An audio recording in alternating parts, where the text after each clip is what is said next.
Hey, what is going on, Aces Axis fans? Here we are at Funk and Waffles with Mr. Reverend Peyton over here of Reverend Peyton's Big Damn Band. I am super excited because we got a little extra time on stage to actually hear some sounds up on stage, which we don't get for every interview. Reverend, how are you tonight? Doing good, man. Doing real good. Happy to be here. We made it safe and sound. Yes, with no snow, so it's yes. So we've got a couple of guitars we're going to show off to you guys before we get into the interview backstage. First thing, we have a Harmony here. Tell me a little bit about this, sir. This is a 1949 Harmony H50. And, Ooh, that is older than I am. It's pretty old. It's a pretty special guitar. I've had it a while. I actually bought it at a car show in Iowa on tour many years ago, believe it or not. And it has become one of my favorite instruments. It's been with me in a lot of countries. That's awesome, man. And is that a normal slide? Do you use that same slide with everything? Well, I mean, I play a lot of slide guitar, Yep. yeah. And I always use real glass bottleneck slides. Awesome. Greg Koch was here the other night, and he used the same thing and everything like that. So fantastic. Do you want to give us a little quick demo of what this bad boy can do, man? Yeah. So as far as like the rig rundown, I keep it pretty simple. I don't use a whole lot of effects, but I do run the guitar through two amplifiers, a bass amp and a guitar amp. There's no octave pedal. Awesome. There's no loop pedal. There's no harmonizer or anything like that. It's just done in my hands, but it's so I can get a clean bass sound like this. And then my fingers can play the lead, and we can have that a little more broken up.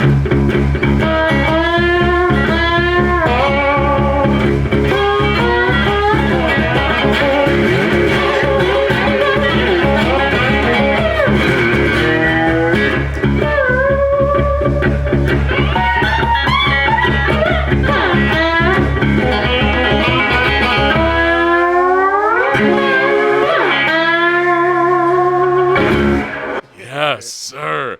One thing I love about your playing, like Paul Gilbert, Greg Koch, a lot of the greats is you play your instrument. You don't sit there and you're not delicate and everything like that. And it really comes across in tone. And a lot of the best musicians I've ever heard, they play the hell out of the instrument. Is that something that's always come with you with this style? Or is it you've just done this for so long and you're so comfortable with it, you've got to bring yourself out? Well, it's kind of funny, I think like it probably looks like we all play harder than we do. Oh, okay. Awesome. Well, you're doing great. Because we know how to pull, emotion out of it. Now you can't pick like you don't have to gingerly pick, but like with slide, you have to barely touch the strings. Right. If you press too hard, then you hear the frets. So you just right on top. So vocal-like. That's right. Yeah. Fantastic. So, like you were saying, you filling up a lot of space with bass and guitar and everything like that, and then you only have a small percussive group behind you and everything like that. Plus, you're doing vocals, so you have a lot to learn or a lot to do, a lot to learn. You have 10 albums of stuff to keep track of and everything like that. Coming up with like a set list and everything, do you guys have a permanent set list that you do, or are you kind of like spur of the moment, we're feeling it tonight and let's rock out certain songs? Yeah, it depends on the tour and the situation, but there's certain songs like I feel like I have to play or else like people are going to be mad at me. Understandable. And I try to play some of those, not all of them, but I play at least as many as I can get to. I am usually excited about what I'm doing currently, the most recent stuff. So you're going to hear some of that stuff because I feel like if I wouldn't be doing it if I didn't think it was good. Right. And then also I throw in some weird stuff to change things up night after night, just for my own sanity and for the fun of the crowd. Like people might follow us more than one show. Right. Fantastic. So you do have a pretty extensive looking pedal board, but it looks like it's a lot of EQ pedals for the most part. Yeah, so it looks more complicated than it is because the only effects I've got there is a boost that I hit once or twice during the show and a compressor that I only play once during the show. Oh, okay. The rest is all EQ. That's awesome. Everything. Each guitar gets its own EQ. So it looks like there's a whole lot going on, but it's to keep me from having to have like an EQ rack back behind somewhere, and then I can change it. And I have a homemade switcher pedal to switch between all 8 guitars I'm playing on stage. We're going to get some pictures of that so that way I'll be able to edit in the pictures of that and everything like that. So I see you went with MXR for everything. Is there a reason you went with them, just tried and true? Yeah, it's because I think the MXR EQ is the best. Yeah. I've tried all of them, and my friends at Dunlop have been just really good at taking care of me too. And those MXR pedals they're powerful, they're transparent, they're nice and bright. They're nice and bright on stage, which is always analog. They're analog. Like I've tried some of the digital ones. I've tried a lot of them, and the digital ones I can hear the difference. Right. I'm sorry, I can hear the difference. And so there's some really awesome digital ones that do some really nice things, but I could just hear it. I didn't like what it did tone-wise. And your opinions matter more than, I hate to say, people like me who are just sitting behind a keyboard, researching it in our bedrooms and stuff like that. You're actually producing it day after day on different stages across America with different amounts of power and everything like that. So those are the opinions, in my opinion, that actually matter. The people that are using the gear, going to Europe with it and stuff like that, not just sitting at a controlled environment inside of our house and everything like that. So shout out to MXR. Yeah, absolutely. Yeah, MXR makes good stuff. So there's a lot of great. It's amazing how many great pedal manufacturers there are now. There's a lot of good ones. It's kind of like a pedal renaissance. But I used to, when I was younger, I wouldn't have used any pedals. I mean, like, oh, pedals are bad. I don't think pedals are bad. Right. But it's definitely not something you want to just rely on as a crutch. It should be to supplement the sound and to make what you're doing just a little bit better. To try to find it's like seasoning. You take a good piece of steak or something, you've got to cook it right first before you season it. Right. If you screw up the preparation of it, don't matter how good the seasoning is. You know what I mean? Right. So it's kind of like that. Yeah, I always talk about how I like to make pizza, and I always figured every musician's almost making their own sauce. Some people a lot of basil, some people less basil and stuff like that. So, I see you got some electric, some acoustics. Probably have lots of different kinds of strings and everything going across everything. So your hands, you're an awesome musician to be able to play all these different instruments and everything all night. Do you have one, if you were you felt most comfortable with it, would it be this harmony, or is there another one in the group that you would say you were most comfortable with? I don't know. I mean, everyone's tuned different. So I switch guitars. They're all tuned different. So they're all tuned different. They all have different gauges of strings, like you were saying. So it just kind of depends. It really does. This is one of my favorites. I love vintage guitars. This is vintage. This is cool. This is What's it tuned to? I apologize. This one is tuned to C sharp. Oh, awesome. Awesome. See, and that's an amazing thing, too, because you're changing instruments, so all of everything's changing from instrument to instrument, keys and everything like that. And that's the secret of those EQ pedals. Then I can make it sound a little more even. I can pick one up, turn it on my switcher pedal, boom, I'm ready to go. So then I don't have to follow the set list. I don't have to just be holding my guitar tech handing me instruments. I can go, you know what? I think I want to play this song tonight and just pick it up myself. True master of your craft. I love that, man. That's awesome stuff, Reverend. So, do you change string? You're obviously not changing strings on everything every night. Is there a set where it's once a week you're changing certain ones, or do certain ones see more love than others? We try to change them every 4 shows. Oh, awesome. Very cool, man. So you're going through some strings. Is there a certain brand you're using for everything? Well, absolutely there is. I use a mix. My buddies at Dunlop. My buddies at String Joy. Oh, I've heard phenomenal things about String Joy. Absolutely, and then I get a lot from my buddies at CB Giddy. Oh, that is a company I've never heard of, so I'll have to check them out. Fantastic. Do you mind grabbing another guitar and we can get a couple more sounds? Thank you, Reverend. Oh, this is awesome, guys. It's not often here on Rig Rundowns we actually get to do the Rig Rundowns. We don't always have time like this. So once again, thank you to Reverend for taking some extra time. Oh, cigar box! This is the first of this we've had on the channel.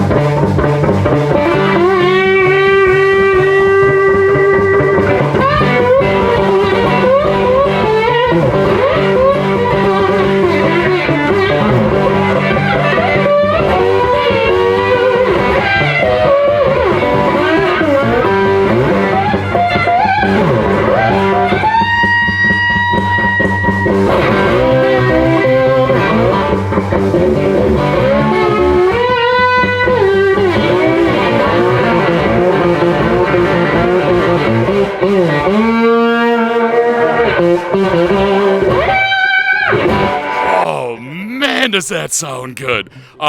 You've got a lace sensor in the neck, and what is that in the bridge? Lace, yeah. Oh, both lace sensor. Fantastic, I've man. got a great relationship with my friends at Lace. They've been really good. They hooked me up with these, and as you can hear, it sounds great. My Uncle Greg actually made this for my dad. And but now it's mine.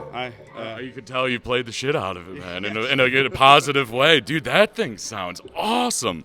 Man, so I see, while we still have you on stage and everything like that, looks like the Quilter amps are what you're using for the guitar and the bass? Brother, I have a collection of vintage amplifiers. Looks like a museum. Right. But I've been using the Quilters for everything. Dude, it sounds fantastic. That's why when I turned around, I was like, I can't believe all this sound is coming from those little monsters. It sounds like tubes. It sounds incredible. Oh. I got, shout out to my friends at Quilter. Yeah. And then it looks like the bass is going through a 410 amp peg over there. And then we've got, I'm not sure what that cabinet. It's a custom cab. Cool. Full of Weber speakers.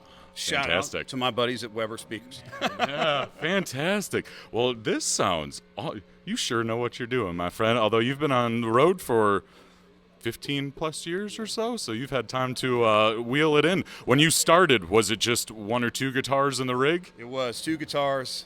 Two guitars, that's right. That's awesome, man. Well, do you mind showing us one more instrument before we get you off? One more, and then we'll have to get out of the way. Yes, awesome. I probably shouldn't have asked that, but we're going to.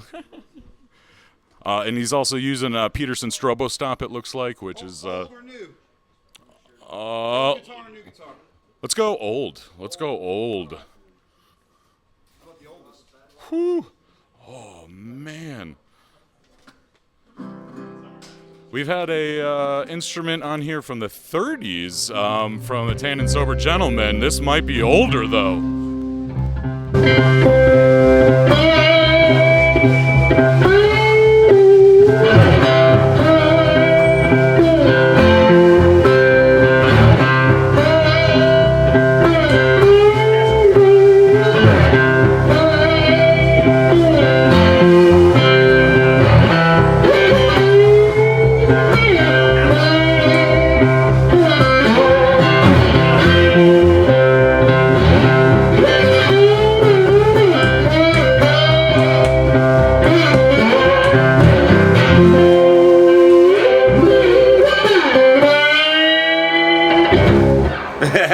I hope I sound that beautiful when I'm that old. This is a 1930 National Trial Union, actually.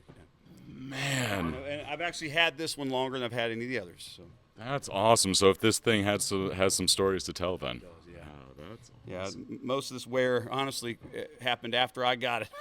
yeah. Is it aluminum? It's steel. Steel, awesome. And it should have had paint on it, but before I got it, someone took the paint off of it. So it rusted. And we have to use carnauba wax to keep it from getting all over my clothes, the rust. Carnauba wax is great. It's used for surfboards and everything, too. So awesome. Well, Reverend, I thank you so much for taking up some of your extra time and everything like that. We're going to get a full interview with them backstage, but this was awesome. Well, thank you guys so much. Aces X is out. Peace. Hoo!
Hey, what is going on, Aces, Axes fans, Funkin' Waffles fans, and my sponsor out there, Bucket of Buds out of Camillus, New York. We are at church today because I've got Mr. Reverend Peyton sitting next to me of the Reverend Peyton's Big Damn Band. How are you tonight, sir? Doing good.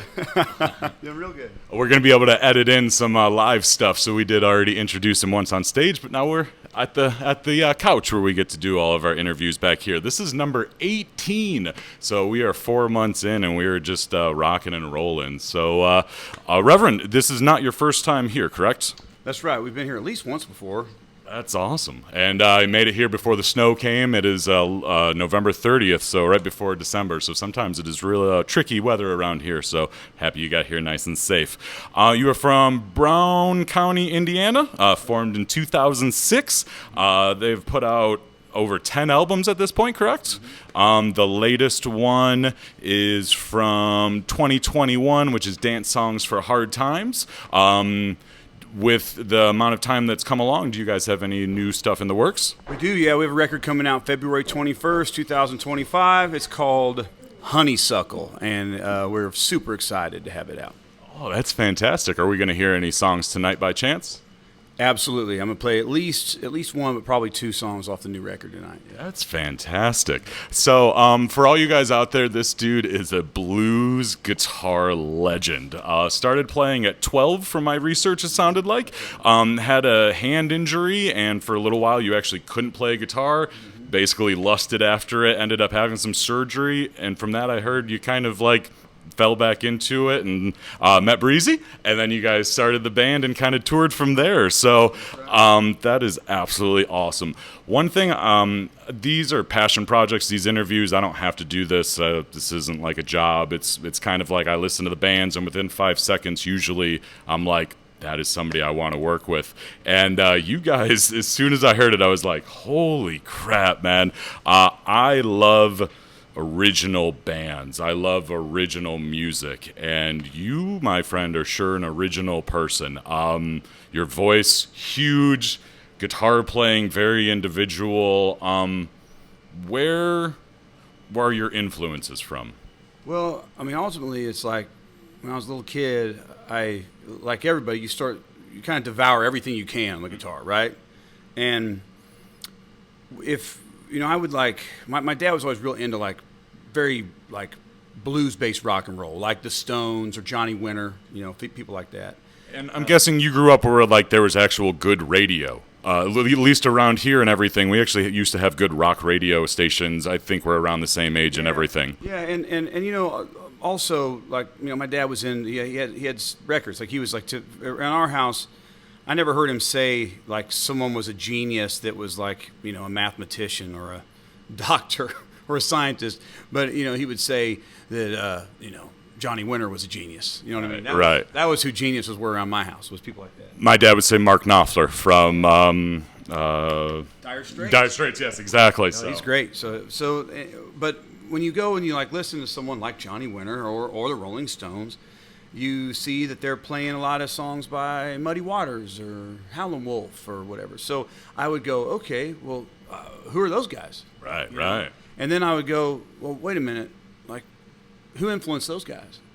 And then you go back and back until you start getting to guys like Charlie Patton and Bucka White and Furry Lewis and the people that like were like the original heroes of country blues. And the cool thing about country blues guitar is it's a little bit different than your standard electric Chicago style blues guitar. It's finger style. It's very well. I mean, you essentially have to learn how to play two things at once, sometimes more. So when you're a little kid and you hear someone play an E chord and you think, how in the hell am I ever going to be able to play an E chord? That's crazy, you know. And then you see someone play two things at once. It's like, that's what I want to do. That's the best guitar playing there is. I want to know how to do that. So then over the years, I never wanted to be like a museum piece throwback to like where it's like, because I always say like, well, you're not going to play a song as good as Sunhouse did because he freaking lived it. Right. You know what I mean? So that's stupid. And sometimes people want that. They want like perfect nostalgia, and I think that's stupid. I really do. I've always just wanted to be myself. So I always say this. I try to pretend like, or I don't try to pretend like the last 100 years of music didn't happen. You know what I mean? So I have just sort of studied all of that fingerstyle country blues from Piedmont to Delta to Appalachian to you name it. You know, from the Carolinas through the Delta to Louisiana, Texas, all the different country blues pickers. And then also I have been influenced by, people like Chet Atkins, great fingerstyle guitar players like that, like Mark Knopfler. And then, slide guitar is probably my main focus. So, every slide guitar player that I can hear, I try to, just sort of make sure I can do that. It's funny. November's been like the slide month guitar for this channel, actually, because we had Greg Koch here, who's, one of the best living guitar players and was playing slide for me. Last night we had the Allman Brothers tribute, obviously Dwayne Allman being one of the best guitar, slide, and you here and everything. So I guess it's a sign that maybe I should pick a slide up and everything like that. Lyrics. Do you write all the lyrics, or do you? Awesome. Do you write them before the music, after the music, or do you just kind of write lyrics and think like, oh, this will work with that song? It's a mix of both. I think the best songs happen when it all happens at once, like instantly. You're like, whoa, I just wrote this song. Where'd it come from? Right. But I have some songs that I think are pretty good that weren't just sort of, instant like that. They were built over time, some maybe months, years. Right. So it's both, man. I write down lyrics all the time. I'm constantly crafting riffs and songs and messing with chord progressions and different types of things. I think that melody is the most important thing. I think the reason why we have a career the way we do, despite the fact that the music business never understood us or threw us any kind of bone ever, Right. Not one, is because the melodies are catchy and people sing them and listen to them when they've left the show and they go home. And I think that's been the secret to our success. When I first heard the vocals, I was trying to picture. I listened to music of all genres, thug rap to Broadway and everything. There's a live version of Joseph and the Technicolor Dreamcoat, where the Egyptian pharaoh. It's an Elvis type tone, but it's not an Elvis voice. And your voice has that mixed with Clutch. I fucking love Clutch. And I saw you actually toured with them and everything like that. So when I was a kid listening to one of their songs, Space Grass, it was one of those things where I was like, I almost didn't understand it at that age because it's not heavy where it should be. It's heavy and everything like that, and his voice is just big and booming, and it reminded me a lot of yours. So I love Clutch, man. Great singer. We play with Clutch. I'll tell you a funny story. I'll tell you a couple of them. Yeah. One, their drummer is practices more than any other musician I think I've ever encountered on the road. Just absolute, just passionate about the craft. That's great. But when we were out with them, we thought they hated us. We're like, oh my God, they hate us. Didn't talk to you kind of thing? Just kind of aloof, We're like, oh God, like we were pretty green at the time, so like we were used to more like high fives and everything. But the last night, they're like, the tour manager came to us, said, hey, band wants to talk to you on their bus. And the way he said it, I thought we were in trouble. Right. You're like, oh no, we got grounded. So like we come on the bus, like, oh God, what's this gonna be, And they're like, man, we think you're awesome. You're one of our favorite bands we've ever had on the road with us. Like, so they're just kind of low key like that. You know what I mean? They're just kind of low key. They're focused on their thing, and they're an awesome band and great guys. That's great. I saw you've done some shows with ZZ Top. Legends and everything like that. Billy Gibbons is my buddy, man. I love hanging with Billy and picking guitars and talking guitars. That dude, he's been at it, longer than any of us, and is still just obsessed with guitars and music. And I endeavor to be that way. I hope I'm like that when I'm 76 years old. I'm still obsessed with it. Yeah, I believe Jimi Hendrix said Billy Gibbons was one of his favorite guitar players when he was alive, and it's like, if you're Hendrix is giving you a shout out, then you're doing pretty good. It wouldn't surprise me. Billy has such a unique style. I would say probably the lightest touch of any guitar player I've ever witnessed play the guitar. He plays 8-gauge, I believe. Sevens now. Yeah. But it's not just that. His picking touch is so interesting and light, and opposite of what we were talking about on stage. Really tasty and light, And I mean, the sound is huge. Like that's one of the things about guitar is that, you want it to sound huge, but sometimes it's not always just about like playing real hard. It's about making it feel like you're playing real hard. But he has the lightest touch. It's just really, I love watching him. I love his right hand, especially his picking hand. I love watching his picking hand work. It's really, really unique. It's unlike, I don't know if I can think of a single other guitar player I've ever seen quite like that. Man, Reverend, it's great talking to you because you were a true guitar player. Like I said, I worked at Guitar Center for like 12 years, so all I did was talk guitar, and I miss it. So this is great, man. I'm obsessed with it. I still am. All I do all day long is mess with guitars, play guitars, or look at them. Yeah. So I grew up as an MTV kid, so I love music videos, and it appears you do also. So that's where my love of like metal and thug rap and everything, because I was just like, whatever's on MTV and hot chicks, it's like, I'll watch this. So do you come up with the concepts for the videos, or are they a group project? Yeah, it's usually me. So I love it, and this is going to sound like old man stuff now. It's crazy to think this, but the vertical format, 90-second reel is not near as cool as a horizontal mini film music video. Yeah. I lament the fact that we've gone toward that, because I think that music videos are awesome. I could sit and watch music videos, even for songs I don't care about, all day long. When I was a kid, I used to. MTV, VH1, just sit there and watch them all day. You know, like on a Saturday morning, just sit there, you know, like no school, you know, just watching music videos all day. I loved it. You know, like when other kids were watching cartoons, I loved watching music videos. I still do.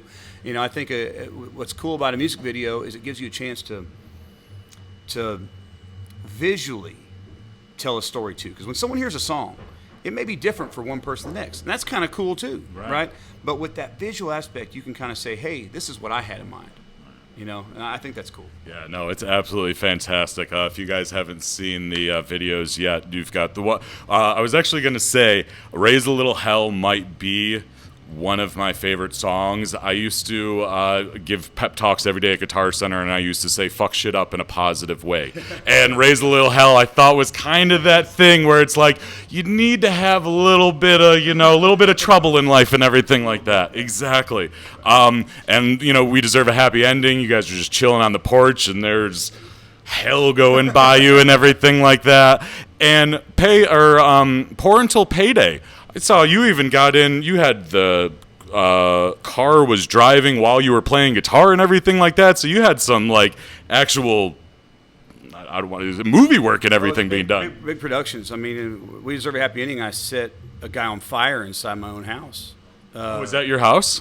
Yeah, or it was. We don't live there anymore, but yeah, it was my house. And you know, we had to, for Raise a Little Hell and for Pour Until Payday, we had to block off several city blocks. One of those, it was 2 different towns.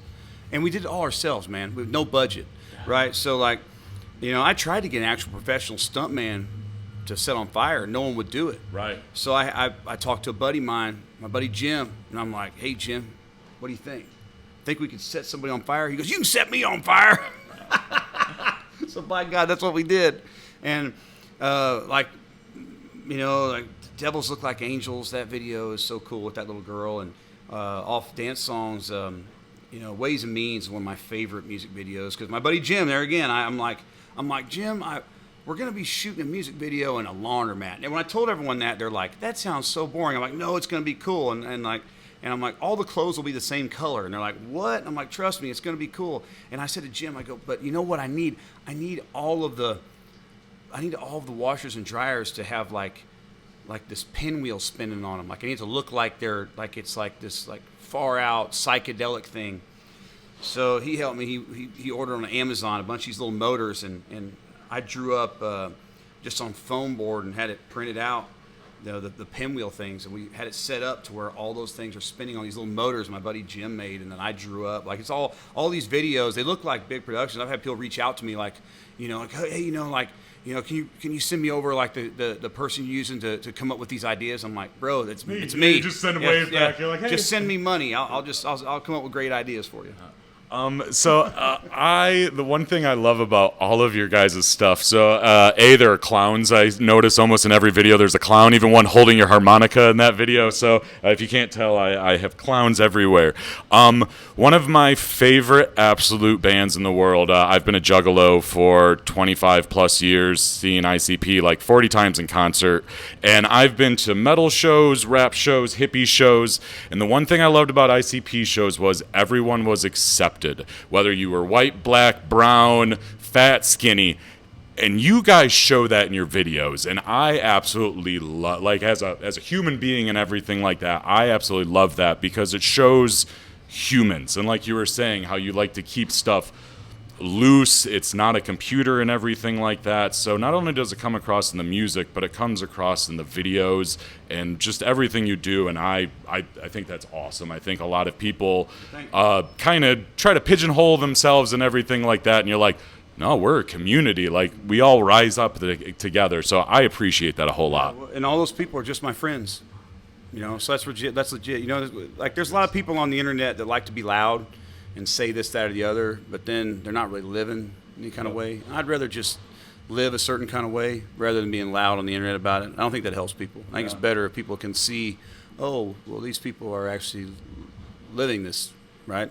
Real connects with real, I think, and everything like that. So, I got 2 more questions for you, and then we'll get you out so you can make sure you're ready for the show. You've toured with a bunch of bands. What band would you love to tour? I know you've done Vans Warped Tour and everything like that, which is awesome. I would have loved to have seen you guys doing that, played with Flocking Mollies. But if there was a band if you were like, let's go out with them, is there one that you would love to tour with? Oh, there's a few. The Rolling Stones.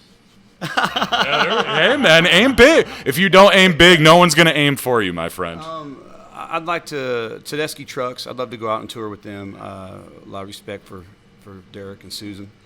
Our buddy JJ Gray and Mofro. We've done a lot of shows with him, but I'd love to do a whole U.S. tour and just hang out with him. I think he's just awesome. Those be up there. Blackberry Smoke.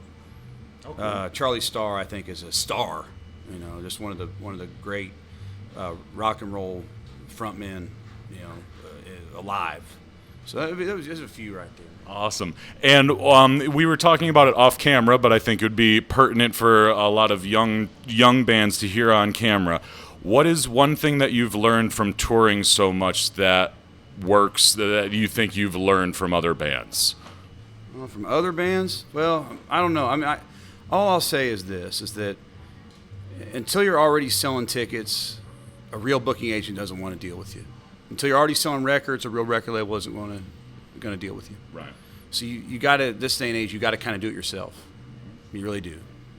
Yeah, you got to put in, because no one's going to put in the work for you and everything like that. And once they're seeing that you can do the work yourself, then it's like, oh, if they're doing it themselves, imagine how hard they're going to work when they have people helping them and everything like that. And last but not least, because I know you got lots of guitars, is there a guitar you are always on the hunt for, or something that you're like, oh, if I see that, she's coming home with me? Well, I'm always looking right now for deals on vintage Gibsons. I've become obsessed with Gibsons. Not good for the paycheck or your wallet, but no. When I was a kid, we couldn't even look at them. Right. We didn't even look at them. Didn't even pick one up in the store. But I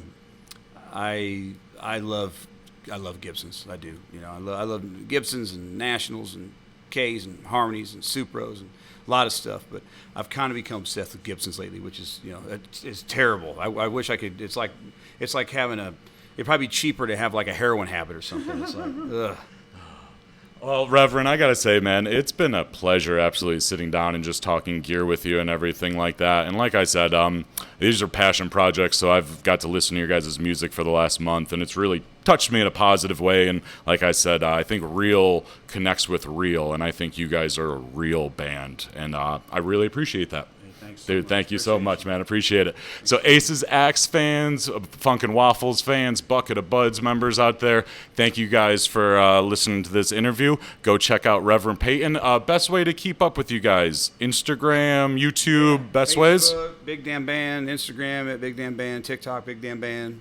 We're on Blue Sky, Threads, Twitter. We're on YouTube. It's all Big Damn Band. Yeah. And they're going to make you smile. They're going to make you appreciate life, and that's what music should do. So thanks, guys. Have a great night. Peace. Oh, awesome, man. That was fantastic.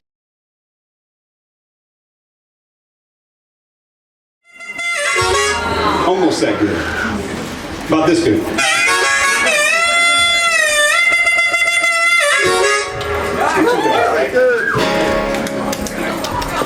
Good.